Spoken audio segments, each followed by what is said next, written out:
Brazilian ഫുട്ബോളിൽ ഒരു pattern നമ്മൾ പല വർഷങ്ങളായി കണ്ടുകൊണ്ടിരിക്കുകയാണ്.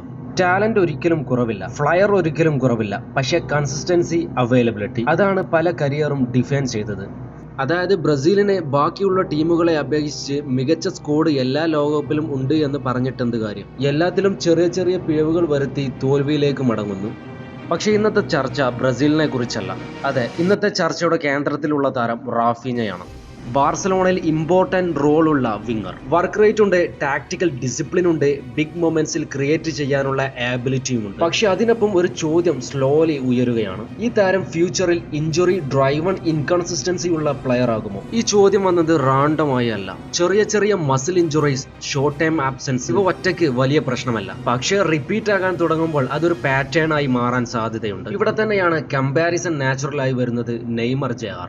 നെയ്മറുടെ കരിയർ ഒരു ക്ലാസിക് കേസ് സ്റ്റഡിയാണ്. Peak talent, global super stardom, game changing ability, പക്ഷേ അതേസമയം റിപ്പീറ്റഡ് ഇഞ്ചുറീസും. പ്രത്യേകിച്ച് ക്രൂഷ്യൽ സ്റ്റേജിൽ availability issue. Champions league knockout ആയാലും ഇന്റർനാഷണൽ ടൂർണമെന്റ് ആയാലും പലതവണ ടീമിൽ ഏറ്റവും ആവശ്യമുള്ള സമയത്ത് അദ്ദേഹം അവൈലബിൾ ആയിരുന്നില്ല. പിന്നെ ഇതൊരു പാറ്റേൺ ആയി മാറി.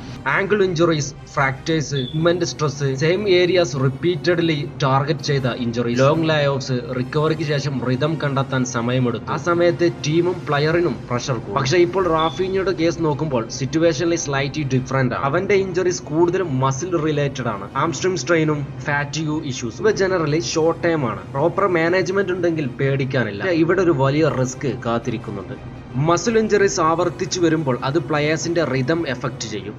ഒരു വിങ്ങറിന് സ്പീഡും എക്സ്പ്ലോവിനെസ്സും ആണ് മെയിൻ അസറ്റ്. ഓരോ ചെറിയ ഇഞ്ചുറിയും അതിനെ തകർക്കാൻ സാധ്യതയുണ്ട്. മാച്ച് ഫിറ്റ്നസ് റീഗെയിൻ ചെയ്യാൻ സമയമെടുക്കും. ഇതിനിടെ കോമ്പറ്റീഷൻ കൂടും, സ്ക്വാഡ് റൊട്ടേഷൻ ഉണ്ടാകും, സ്ലോലി കൺസിസ്റ്റൻസി ഡ്രോപ്പ് ചെയ്യും. അതുകൊണ്ട് ക്വസ്റ്റ്യൻ നിങ്ങളോടാണ്, റാഫീഞ്ഞ നെയ്മർ പോലെ ബിഗ് മൊമെന്റ്സ് മിസ് ചെയ്യുന്ന പ്ലെയർ ആകുമോ? അവൻ ഇപ്പോഴും ആ സ്റ്റേജിലല്ല എന്ന് വേണമെങ്കിൽ പറയാം. ലോങ് ടൈം സീരിയസ് ഇഞ്ചറീസ് ഹിസ്റ്ററിയിൽ ഇതുവരെ താരത്തിന് സ്ട്രക്ചറൽ ഡാമേജുമില്ല. പക്ഷെ ലാമിൻ യമാലിനെ പോലെയല്ല, വലിയ വലിയ മാച്ചസ് ഇതിനോടകം തന്നെ ചിലത് നഷ്ടപ്പെട്ടിട്ടുണ്ട്. കംപ്ലീറ്റ്ലി സേഫ് ആണ് എന്നും പറയാൻ കഴിയില്ല. കാരണം മോഡേൺ ഫുട്ബോളിൽ വർക്ക് ലോഡ് വളരെ ഹൈ ആണ്. Club plus country commitments, travel, tactical demands എല്ലാം കൂടി ഫിസിക്കൽ സ്ട്രെസ് വളരെ കൂടുതലാണ്. ചെറിയ ഇഞ്ചുറി റിപ്പീറ്റഡ് ആയി വന്നാൽ നെയ്മറിനെ പോലെ അത് വലിയ പ്രശ്നമുണ്ടാക്കും. അതുകൊണ്ട് റാഫീഞ്ഞയ്ക്ക് ഇതൊരു വാർണിംഗ് ആണ്. റാഫീഞ്ഞയ്ക്ക് മുന്നിൽ രണ്ട് വഴികളുണ്ട്. ഒന്ന് controlled work load, smart recovery, long time consistency. രണ്ടാമത്തേത് റിപ്പീറ്റഡ് ഇന്ററപ്ഷൻസും റിതം ലോസും അൺപ്രഡിക്റ്റബിൾ അവൈലബിലിറ്റിയും. ഫുട്ബോളിൽ ടാലന്റ് കൊണ്ട് മാത്രം ആർക്കും വിജയിക്കാൻ കഴിയില്ല. എപ്പോഴും അവൈലബിൾ ആയിരിക്കണം. പിന്നീട് കൺസിസ്റ്റൻസിയും നിർബന്ധം. ഇപ്പോൾ ബാർസലോണക്കും ബ്രസീലിനും ഏറ്റവും ഇമ്പോർട്ടൻസ് ആയിട്ടുള്ള ഒരു പ്ലെയർ ആണ് റാഫീഞ്ഞ. അതുകൊണ്ട് താരത്തിന് നല്ലൊരു ഭാവി നൽകട്ടെ എന്നും ലോകകപ്പിൽ മികച്ച പ്രകടനം കാഴ്ചവെക്കട്ടെ എന്നതും നമുക്ക് കാത്തിരിക്കാം. ലോകകപ്പിൽ നിങ്ങളുടെ ഇഷ്ട ടീം ഏതാണ്? താഴെ കമന്റ് ബോക്സിൽ രേഖപ്പെടുത്തുക.